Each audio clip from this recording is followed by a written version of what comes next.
Hello and welcome to the Tabletop Games blog topic discussion. Critical products. Product reviews versus critical reviews. I love Hegemony, lead your class to victory. It's an amazing economic simulation with huge ambitions. And yet it rarely comes to the table. The reason is simple. It takes about half an hour or so to set up. You have to separate card decks, shuffle them, put a number of different components into different locations and do various other things before you can start playing. While Hegemony is a heavy game, it's not its complexity that is the problem. It's the effort of setting it up. That made me think about whether a critical board game review should consider this or if this is more the remit of a product review. Let me start by explaining what I mean by a critical review and a product review, because they are different, and that distinction is very important. A product review describes what is in the box, how well the game is made, and whether it offers value for money. It focuses on specifications, materials, and overall usability. For example, Stonemaier Games is known for making high-quality games when you look at them as products. Cards have a linen finish, and games have custom wooden components. A critical review, on the other hand, looks at board games more as cultural artifacts. It considers what kind of experience it creates through play. The designer's intent should be considered in a critical review, and it should focus on how the whole game operates as a designed experience.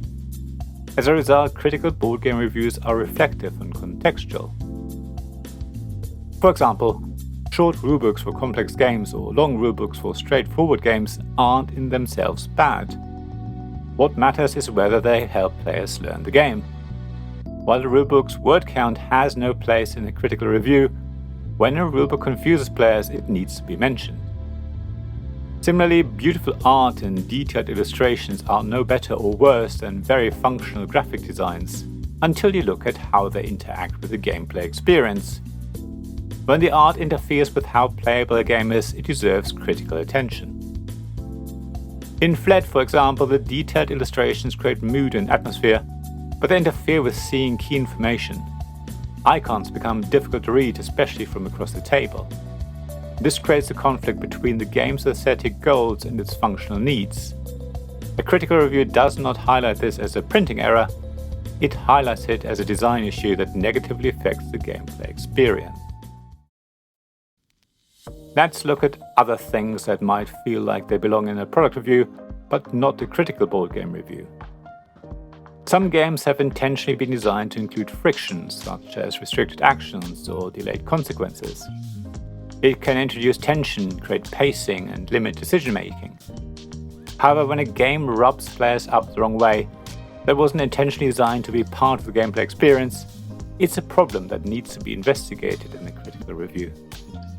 Hegemony contains both types of friction. Its ideological asymmetry and strategic depth are heightened by a slow burn of economic and political decision-making. It can feel frustrating when you can't do the things you want to do, but this friction is by design. However, the 30-minute setup introduces unintended friction. It delays engagement, drains enthusiasm, and can prevent the game from being played at all. Long setup time does not contribute to the theme of the game or pose a challenge that players would relish. It merely stands in the way. A critical review must recognize that setup and teardown are part of a board game's experience. If they affect who chooses to play or how often a game gets played, they directly affect gameplay experience, which makes them worth discussing. Additionally, anything that slows down the actual playing of the game is also important to consider in a critical board game review. For example, in Mystic Vale, sliding cards you buy during the game into their transparent card sleeves takes time. Mechanically, this supports the game's theme. Physically, however, it creates problems. Sleeving cards during play is fiddly and slow. That affects not only the tempo of individual turns, but also desire to play again. On top of that, it affects setup or teardown, which takes additional time. Deciding what to include in a critical review, which may normally fit better into a product review, isn't easy. It would be easy to talk about every warped game board, every flimsy cardstock, every badly die-cut punch board, or every off-center printout. However, critical board game reviews only select what actually matters. Not all flaws deserve equal attention. The significance of a detail depends on its impact on the gameplay experience. Badly printed card back only matters if your hand of cards is supposed to be a secret. If all cards are public information, it's not really an issue. Product reviews, on the other hand, often treat all features equally. Everything receives a rating, a mention, or a sentence. Product reviews can even go as far as talking about cardstock weight and GSM, the quality of UV spot varnishes, or the durability of wooden tokens versus cardboard ones. Those are important factors to consider if you look at a game as a product that you spend your money on. Critical board game reviews, on the other hand, tell you how much enjoyment you're going to get for your money. They can help you decide the money per hour ratio, even though many critical reviews don't list game prices.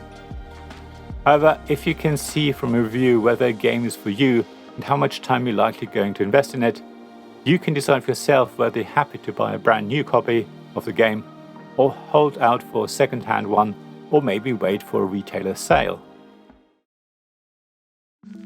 Given what I've said so far, it will be clear why a critical review of a digital version of a board game is going to be significantly different to one of a physical copy. In digital board games, most housekeeping tasks such as setup, card shuffling or moving tokens are handled automatically. As a result, the digital version of a game often feels more streamlined, more accessible, and sometimes even more elegant. A game that feels heavy or tiresome in person may become fluid and focused online. Long setup phase into loading screen. Slippery cards are replaced by responsive interfaces. Every choice becomes immediate, not delayed by manual tasks. So while the game itself is the same, the gameplay experience is definitely different. A critical review of a digital board game must consider these differences. The review cannot assume that digital and physical games are equivalent. What changes in digital play must be evaluated carefully. Automation removes friction, but that friction may have been part of the experience. Critical reviewing means noticing when that absence alters the meaning of play. While most of my reviews are physical games, I do review digital games. However, I point this out in the review. It needs to be clear that I was unable to consider how the setup, components, and everything else affect the gameplay experience. It also needs to be understood that the review doesn't cover the face-to-face interactions that a physical game offers. The review will mostly focus on the gameplay itself, and therefore will likely put heavier weighting on mechanisms and visual presentation. Critical and product reviews serve different purposes. One focuses on helping people decide what they get. The other focuses on helping people understand what the gameplay experience is like. The tools overlap, but the intent does not. A critical review can mention components of production quality, but only when those features affect gameplay. After all, board games are not just boxes with components in them. They are interactive and shared experiences. Critics must resist the urge to rate isolated parts and instead look at how the game functions as a whole. When a mechanism breaks the flow or when a production choice breaks the theme, that is not a small matter. It is an important flaw that can negatively impact the gameplay experience.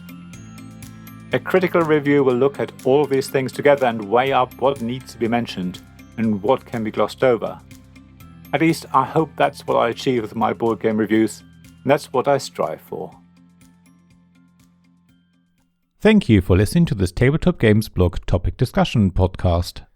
Please check the description below for links mentioned in this episode, as well as to the written version of this article on the blog. If you enjoyed this episode, please subscribe, give us some stars or leave a review. Please also tell your friends about me, and if you want to offer financial support, check out my Patreon and Ko-fi pages, links to which you'll find in the blog at tabletopgamesblog.com. So thank you again for listening, and I hope to see you again soon. This podcast was made possible by the generous help of my supporters. Royal Patron Sean Newman, Magic Champion John Risley, Castle Guards David Miller and James Naylor, Dice Masters Alex Bardi, Paul Grogan and Robin Kay, and Shining Lights Jacob Davis, Gavin Jones, Sarah Reed and Richard Simpson.